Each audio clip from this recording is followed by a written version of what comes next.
The Make a Difference Initiative, a civil society organization dedicated to transparency, accountability, and good governance in both the Nigerian public and private sectors, has experienced disapproval of Seplat Energy PLC's 12-month Board of Directors succession forward plan. MADI contends that the plan is intended to prolong the tenures of Board Chairman Basil Omiyi, Dr. Charles Oke-Ahalam until 2024. The organization equally criticized what it described a U-turn by another Ined, Professor Fabian Ajogo, which the board announced would now retire on 21st October 2023.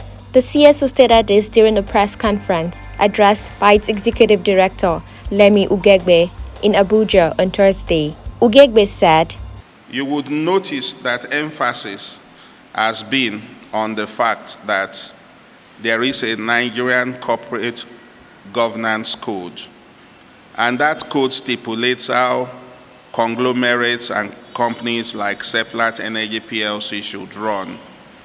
If we are in a country that is a country governed by the rule of law, then we must not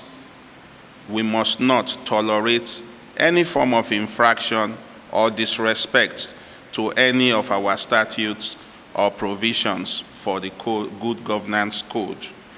This is unfortunately what we have been faced by under the embattled suspended CEO of Seplat, Roger Brown, and of course the chairman of the board director.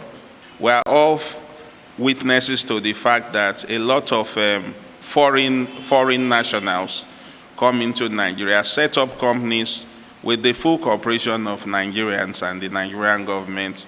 Then they begin to treat Nigerians as slaves in their own fatherland.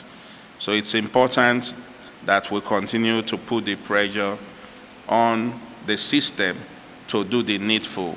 MADI, which believes that Brown should also be removed from his position, questioned why he is still employed at Seplat despite ongoing lawsuits and crisis. They noted that there may be a personal connection between Brown and Seplat's Ineds, as they may be protecting each other's interests. Ugegbe further emphasized the importance of adhering to the established laws. The impunity we see in our public service, in our public sector, will also be transferred to the private sector. And you know that the private sector actually drives the economy, even though policies of government is what you use, but it's the private sector that is actually the mainstay of the economy. So we must make sure that we continually raise our voices to ensure that these laws are not put for fancy. These codes are not put for fancy.